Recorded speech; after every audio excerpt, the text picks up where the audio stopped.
मैं अपना annual leave लेके अपने होम टाउन के लिए निकला था। तो जैसे ही मैंने झांसी स्टेशन पहुंचा तो जब मैंने सेकंड प्लेटफॉर्म के लिए जाने के लिए ओवरब्रिज लिया था तो वहां से मैंने देखा कि एक लिफ्ट से एक महिला चीखते हुए बाहर आई एक व्हीलचेयर पे और नीचे गिर गई थी। बिना कुछ सोचे समझे, बिना एक सेकंड वेस्ट करे, मैंने पहले उसके पास गया और ये देखने की कोशिश की कि उसका दर्द क्यों हो रहा है। फिर मुझे पता चला कि वो एक्टिव लेबर में थी। तो मैंने आसपास से कुछ हेल्प मांगने की कोशिश की थी, जिसमें मैं कुछ सामान कलेक्ट कर पाया। जैसे एक पॉकेट नाइफ होता है, कुछ क्लिप्स होते हैं और कुछ धोती, कुछ कपड़ा। और मैंने उसको जाके पहले पेशेंट को बताया कि आपको कोई भी चिंता होने की ज़रूरत नहीं है, क्योंकि मैं हूँ यहाँ पर और मैं आपको 100% यहाँ से बहुत सेफली लेके जाऊँगा। और पर वो सिचुएशन वहाँ पर ऐसा था कि मैं वो पेशेंट को वो जगह से इवैक्यूएट नहीं करा सकता था, और क्योंकि पेशेंट ऑलरेडी एक्टिव लेबर में थी। और उसी को देखते हुए मैंने ये निर्णय लिया कि मैं उसका डिलीवरी वहीं पर करवाऊँगा। और फिर जैसे ही मैंने जितना भी अपने क्लिनिकल स्किल्स अप्लाई करके वो बेबी को वहाँ पर डिलीवर किया। कॉर्ड को क्लैम्प करने के लिए हेयर पिन्स यूज़ किए। ये सर्जिकल नाइफ तो था नहीं, तो जो पॉकेट नाइफ था उससे कॉर्ड को सेपरेट किया था।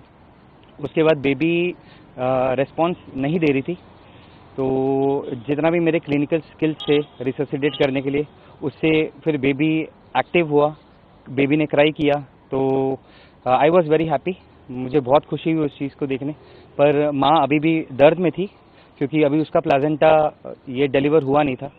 और तो उसी समय के आसपास में मैं उनको एब्डोमिनल मसाज दे रहा था और कोशिश यही कर रहा था 10 से 15 मिनट की उसका प्लाजेंटा भी डिलीवर हो जाए। पर ये ना होने के कारण तब तक मेरे पास आसपास से किसी ने ग्लव्स भी लाके दिए, तो ग्लव्स के माध्यम से उनका जो प्लाजेंटा था मैनुअल डिलीवरी करवाया था मैंने। और उसके बाद माँ भी बहुत संतुष्ट थी। माँ बच्चे को देख के बहुत संतुष्ट थी और मैं भी बहुत संतुष्ट था। और वहाँ का जो रेलवे स्टाफ था, उन्होंने बहुत मदद की प्राइवेसी मेंटेन करने के लिए, जो सामान ज़रूरत था वो सामान लेके आने के लिए, और माँ को भी इंश्योर करने के लिए। और सब कुछ बस भगवान के हिसाब से बहुत सही और सही वक्त पे सही जगह पे सब कुछ ठीक गया। ऐसी सिचुएशंस ये पहली बार नहीं है। मैंने अपने लाइफ में कभी भी जब भी कोई एक्सीडेंट देखा रास्ते में या कहीं पर भी, चाहे मैं ऑन ड्यूटी हूँ ऑफ ड्यूटी हूँ, मैंने हमेशा कोशिश की है कि वहाँ जाऊँ, उसको एटलीस्ट प्राइमरी ट्रीटमेंट दूँ और उसको वहाँ से इवैक्यूएट कराऊँ। और ये पहला इंसिडेंट नहीं है। एक रीसेंट इंसिडेंट ही है, मिलिट्री हॉस्पिटल झांसी के पास ही। तो जब मैं अपनी ड्यूटी जा रहा था तो वहाँ पर एक एक्सीडेंट हुआ था, जिसमें एक लड़के का ये फिबुला फ्रैक्चर हुआ था और ओपन फ्रैक्चर था और ब्लीडिंग हो रही थी। अब वो तो फौजी था नहीं, तो मैंने इमीडिएटली पहले उसको जाके उसको स्टेबलाइज किया, ब्लीडिंग को रोकने की कोशिश की। और मैंने अपने कमांडर और मेरे सीनियर रजिस्ट्रार से बात करके वो पेशेंट को पहले एमएच लेके आए, उसको पूरा स्टेबलाइज किए।